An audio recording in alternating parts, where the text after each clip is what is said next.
Quand on devient parent, on peut être submergé de doutes, de questions, surtout quand c'est le premier. Alors, est-ce que je dois laisser pleurer mon bébé? Est-ce que je dois le réveiller la nuit pour lui donner à manger, le changer? Est-ce que je suis trop laxiste ou trop sévère après quand ils seront plus grands? On se pose des questions sur le sommeil, sur l'alimentation, sur le développement. Est-ce qu'il a marché assez tôt, assez tard? Est-ce qu'il parle bien? Est-ce qu'il acquiert tout ce qu'il faut pour son développement? On a parfois des peurs sur aussi la santé de son enfant. Euh, Les réponses qu'on peut avoir sont parfois contradictoires entre les professionnels de santé, l'entourage, la famille, les amis. La famille, on a souvent des écarts générationnels. Ils n'ont pas, les parents, les grands-parents n'ont pas vécu à la même époque et donc n'avaient pas les mêmes discours au niveau des professionnels de santé. Ça peut parfois créer des discordes ou des incompréhensions. Et puis aussi dans l'entourage amical, on n'a pas tous la même manière d'éduquer son enfant ou d'élever son enfant, de prendre soin de son enfant. Et ça peut réveiller en fait en soi et apporter des doutes supplémentaires. Et puis, on a aujourd'hui le contexte des réseaux sociaux où on voit des vidéos, des extraits de vie à un moment donné où on pense que c'est une généralité. Ça peut induire en erreur et en fait, ça amène un questionnement permanent. Aujourd'hui, on vous parle de comment vivre les doutes dans la parentalité. Donc pour ceux qui ne nous connaissent pas, c'est Andrea et Sébastien, donc de la chaîne Vive Autrement, tout un chemin. On est aujourd'hui beaucoup sur la cause de la parentalité, de tout ce que ça nous a chamboulé dans notre vie, parce que nous, c'est un petit peu le début de notre changement est arrivé avec l'arrivée des enfants. Donc on vous en fait part sur cette chaîne, donc n'hésitez vraiment pas à vous abonner, à liker cette vidéo et à partager un maximum notre chaîne pour pouvoir aider toutes les personnes qui vont devenir parents ou qui le sont déjà et qui ont envie de connaître notre expérience et de voir ce qu'ils peuvent piocher dedans, ce qu'ils peuvent trouver de bien ou de pas bien. Et en tout cas, n'hésitez pas à nous partager en commentaire votre avis vis-à-vis de tout ça. Et pour revenir aux doutes liés à la parentalité, déjà, je pense que la première chose à dire, c'est que avoir des doutes, c'est ultra sain. C'est normal d'avoir des doutes sur la façon dont on agit, sur la façon qu'on a de vouloir vivre notre parentalité, de savoir si on fait bien ou pas. Le fait de ne pas avoir de doute serait peut-être même totalement anormal. D'être trop sûr de soi quand on est parent, je pense que c'est pas logique puisque on devient pas parent comme ça du jour au lendemain. Il n'y a pas de manuel, il n'y a pas une façon de faire. Il y a plein de façons de faire. Je pense que la meilleure, c'est celle qu'on fait chacun en notre âme et conscience en essayant de le faire bien. Mais douter, je pense que c'est normal parce que c'est aussi se remettre en question et donc réfléchir à une bonne action, à une bonne chose qu'on veut faire. Et puis, en fait, faut pas oublier qu'être parent, quand on devient parent, là, on parle du premier enfant, c'est un apprentissage. Alors pour certains qui ont eu des grandes familles, hein, c'est vrai qu'il y a des adultes qui font partie des grandes fratries, qui se sont eux-mêmes occupés de leurs petits frères, de leurs petites sœurs. Donc là, il y a vraiment un ancrage biologique. Hein. Ma formatrice Ingrid Bayo me parle beaucoup de ça dans nos formations. Il y a vraiment cet ancrage mémorisation biologique sur le fait on a vu le maternage, c'est-à-dire que le petit garçon ou la petite fille, elle a vu sa mère, son père materner, s'occuper, prendre soin. Donc là, il y a des adultes qui vont être beaucoup plus à l'aise finalement avec le maternage, mais malgré tout, quand c'est son propre enfant et son premier enfant, il y a des questions, il y a des doutes. Et comme l'a dit Seb, c'est plutôt sain de se poser des questions pour pouvoir justement avancer au mieux et faire le moins d'erreurs possible, ce qu'on souhaite tous pour nos enfants. Mais c'est vrai que le fait d'apprendre, je vois, nous, notre grande, elle a 6 ans, plus de 6 ans de plus que son petit frère. Et c'est déjà une petite maman aujourd'hui, donc peut-être que dans 20 ans, 25 ans, je sais pas quand est-ce qu'elle aura un enfant, elle se rappellera déjà tout ce qu'elle a fait avec son petit frère, et ça sera peut-être plus facile pour elle que pour Andrea qui était fille unique et du coup qui n'a pas vu ça quand elle était petite autour d'elle. Donc toute cette différence-là, je pense que ça peut être vraiment marqué.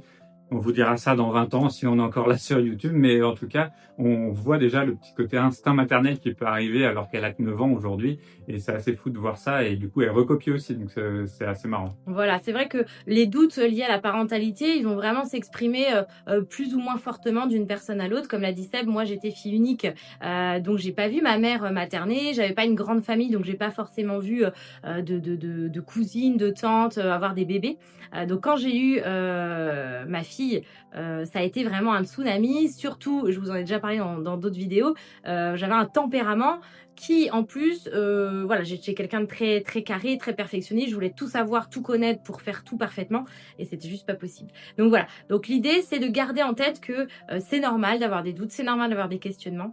Et quand on sait que c'est normal, et ben déjà ça fait du bien. Alors la deuxième chose qui me paraît essentielle à vous dire, que voilà, on a vraiment un ordre chronologique. La deuxième chose, c'est que il faut vraiment que vous puissiez apprendre, et même avant la grossesse, avant d'être parent, apprendre des techniques pour pouvoir vous centrer, vous reposer et garder le calme en fait. Parce que quand vous avez du sommeil en retard, voilà, difficultés à gérer les émotions dans votre vie en général, eh bien ça va être plus propice à avoir beaucoup de questionnements, beaucoup de doutes en fait, parce qu'on va avoir l'esprit un petit peu embué, on va être voilà, on va être préoccupé par d'autres choses. Bah, la fatigue, hein, c'est ce qui joue énormément sur tous les humains. Là, on est à peu près tous égaux là-dessus. Quand on manque de sommeil, on est plus irritable, on a plus de mal à faire le point sur nos idées, on va être beaucoup moins clair dans toutes nos décisions. Même déjà, si on prend le truc, on regarde koh à la télé, vous allez voir, dès qu'il dorme plus, le plus gentil du monde peut devenir exécrable parce que le manque de sommeil, et ça c'est vrai pour tout le monde, à des degrés différents, on a tous une résistance différente au manque de sommeil, mais en tout cas, le fait d'avoir un sommeil de qualité, parce que certes, on n'a pas tous besoin de dormir à 8 heures, 9 heures ou 10 heures, mais on a tous besoin d'un sommeil de qualité, et je pense qu'il faut vraiment arriver à ça, et de savoir prendre du temps aussi pour soi, et du temps pour se recentrer, se recadrer, comme disait Andrea, qui peut être des temps très courts des fois, et très faciles à faire. Ça peut être des petites méditations, une balade dans la nature, mais prendre un petit moment pour reconnecter le cerveau, pour pouvoir être lucide en fait, parce que des fois on va manquer de lucidité. Donc avant de devenir parent, on a plein de questionnements qui nous viennent, donc quand on manque de lucidité, bon, c'est compliqué parce qu'on prend pas forcément les bonnes décisions, mais il y a peut-être moins de conséquences. Mais quand on est en plus dans le jus, soit avec un tout petit, ou même là, Joanne, avec des enfants un peu plus grands, hein, quand on est vraiment trop fatigué, c'est compliqué d'avoir la bonne réaction, d'avoir le bon mot à dire et la bonne façon d'être. Donc savoir se recentrer et se reposer, c'est important. Voilà, et puis alors c'est vrai quand on pense à sommeil, à se reposer, on pense qu'il faut absolument dormir, mais voilà, moi je vous parle beaucoup maintenant au long des vidéos de ce que je fais moi en termes d'accompagnement et ce que je fais moi depuis des années pour moi-même. C'est vraiment toutes les techniques de respiration que vous allez trouver dans la sophrologie, les techniques de méditation, le yoga, etc. Et puis même tout simplement une courte relaxation ou une sieste. Voilà, n'hésitez pas à mettre en place le rituel de la sieste, même maintenant que vous n'ayez pas d'enfant. Peut-être c'est déjà le cas. Partagez-nous, vous qui le faites déjà, vous qui avez des bonnes astuces pour garder un équilibre psycho-émotionnel, partagez-nous vos astuces en commentaire. En tout cas, ça va permettre, le fait d'être reposé ou de pouvoir se centrer, ça va permettre d'avoir un esprit plus clair. Donc on va avoir moins de questionnements, moins de doutes, parce que quand on est fatigué, eh bien les émotions négatives, les failles, la vulnérabilité, elle ressort plus. Donc on va avoir beaucoup moins de questionnements parasites, je dirais, qui finalement ne sont pas essentiels. C'est ça, et puis on le dit, hein, un corps sain dans un esprit sain, c'est plus simple pour prendre des bonnes décisions, tout faire. Donc, il faut prendre soin de soi pour y arriver. Donc, les bonnes méthodes de relaxation et autres peuvent aider. Et puis surtout, quand vous êtes reposé, quand vous avez pris le temps de vous centrer, eh bien, vos questionnements essentiels, eh bien, vous avez une réponse claire qui vient plus facilement. Et donc, on est moins en proie longtemps à des doutes et à des questionnements de type rumination. Vous allez plutôt être très clair dans ce que vous avez envie d'appliquer et dans vos décisions. Et clair, il faut mieux l'être parce que c'est vrai qu'en plus, vous allez être sûrement aussi brouillé par l'extérieur. Donc, quand on dit par l'extérieur, c'est le troisième point qu'on voulait aborder, c'est que vous allez avoir des amis, de la famille, et maintenant en plus tous les réseaux sociaux qui vont être là pour vous donner des conseils, parce que les gens sont souvent de très bonnes ondes, ils ont envie de vous aider, hein. C'est pas des gens méchants qui vont être envers vous, mais du coup vous allez être perdu, parce qu'il va y avoir énormément de questionnements, et puis à une question, vous allez peut-être avoir 20 réponses différentes, et c'est peut-être même pas dans les 20 qu'il faut choisir pour vous. Parce qu'il n'y a que vous peut-être qui peut choisir vraiment la bonne solution adaptée. Donc, il faut vraiment être très clair pour pouvoir essayer de répondre au mieux à toutes ces questions. Et puis, donc, c'est vraiment, c'était l'idée de vous dire que le doute, il vient pas de l'intérieur de vous, il vient de l'extérieur parfois. C'est-à-dire que vous suivez votre petit bonhomme de chemin, vous pensez faire votre petit truc, et c'est très bien. Et puis, tout d'un coup, vous allez rencontrer quelqu'un, mamie, la tante, le médecin, des personnes extérieures, ou une vidéo sur les réseaux. Et peut-être même nous, hein, sur cette chaîne, peut-être qu'on vous fait douter sur des choses et il faut pas. Il faut pas. Nous, on vous partage, nous, ce qu'on vit, ce qu'on a vécu pour vous donner des pistes de réflexion. Donc, après, à vous de bien réfléchir et de prendre vos décisions. En aucun cas, on vous dit de faire quelque chose. Ouais, exactement. C'est important. Hein. Et du coup, c'est donc le doute qui vient de l'extérieur. C'est-à-dire que vous savez ce que vous voulez faire et puis le doute va s'immiscer peu à peu par l'extérieur. Donc, l'idée, c'est de pouvoir continuer, bien sûr, à être en lien avec ce qu'on lit, avec les informations, les lectures, mais garder ce temps de recul sur ce qu'on lit, ce qu'on entend, sur les témoignages, les conseils qu'on vous donne autour. Prendre le recul pour le passer au tamis. Voilà, mais moi, je vois un peu l'idée du tamis. Je prends tout ce qu'on me dit, je passe au tamis de ce que je ressens, de ce qui me semble logique, ce qui me semble adapté à mon enfant aussi, parce que chaque enfant a des besoins différents.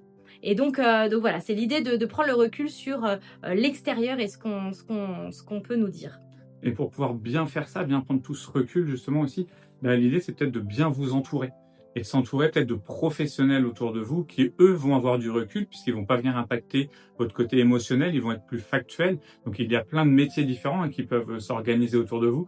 Moi, je vous avoue qu'en tant que père, j'étais pas au courant de tout ce qui pouvait exister, c'était pas mon domaine.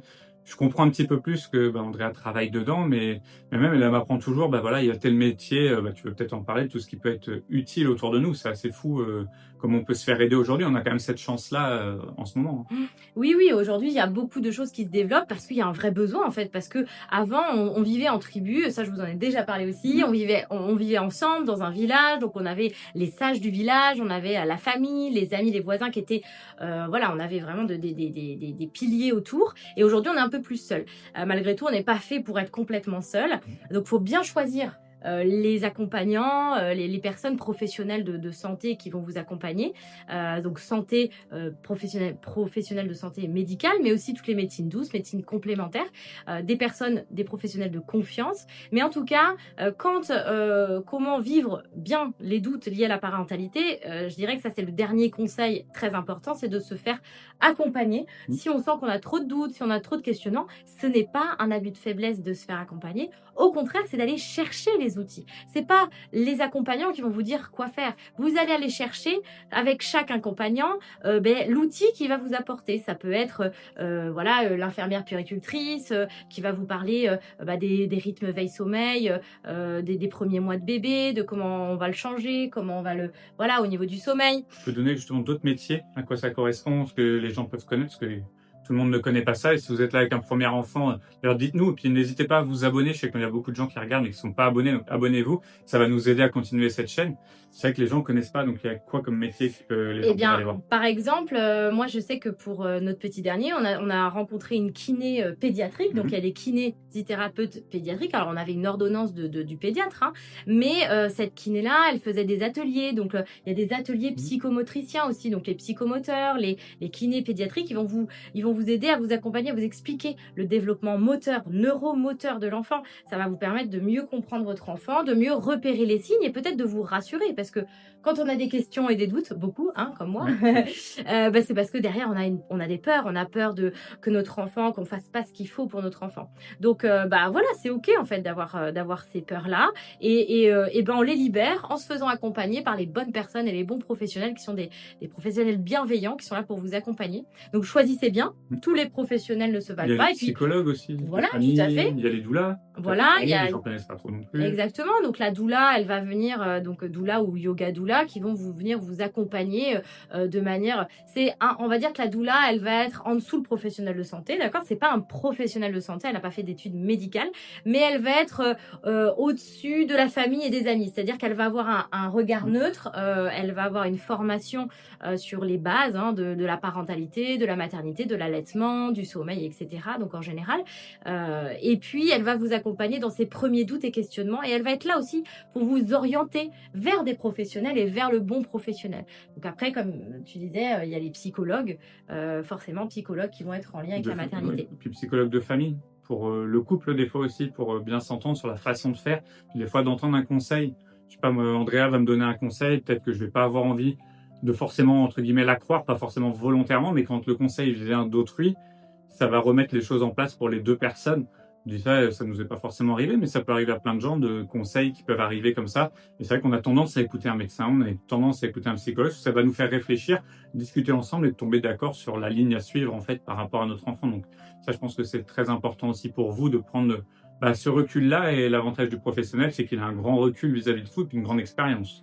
Voilà, donc pour continuer aussi dans les métiers, alors bien sûr, il y a la base, hein, le pédiatre ou le médecin généraliste.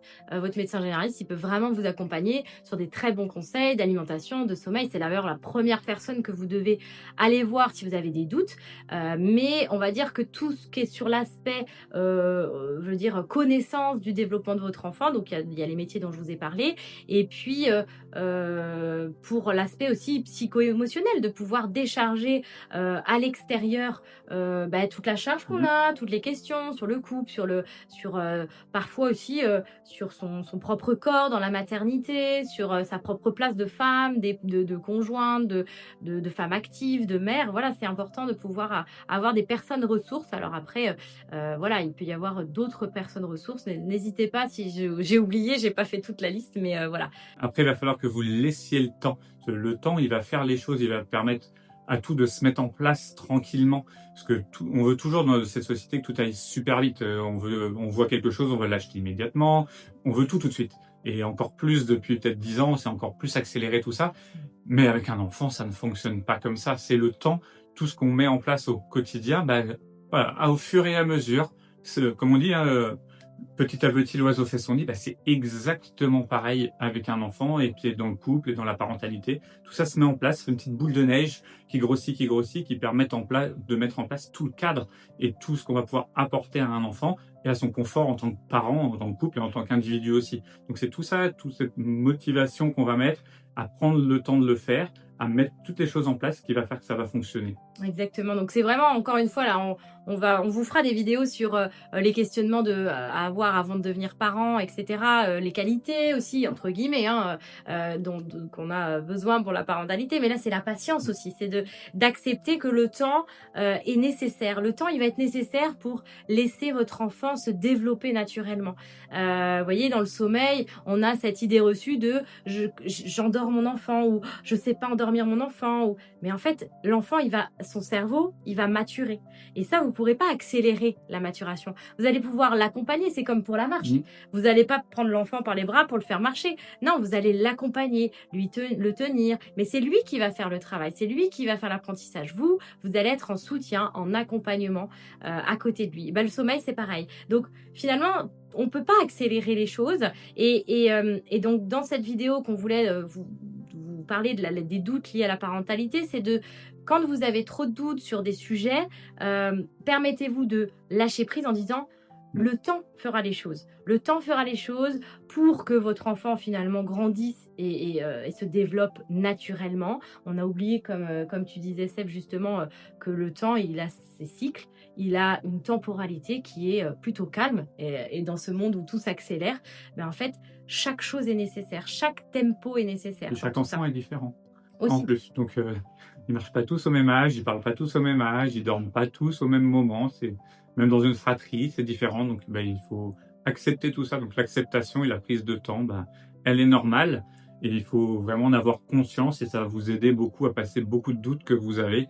C'est se dire aussi, profitez aujourd'hui, demain il sera différent, mieux peut-être, autrement c'est sûr. Donc, acceptez tout ça et puis, abonnez-vous. Et pour pouvoir voir plein d'autres vidéos, on va continuer à aborder pas mal le thème un peu de la parentalité et d'autres. On va vous dire à la semaine prochaine pour une autre vidéo. Puis n'oubliez pas de partager et de vous abonner, mais de partager aussi à votre entourage. C'est important que les gens puissent apprendre plus sur la parentalité. Merci.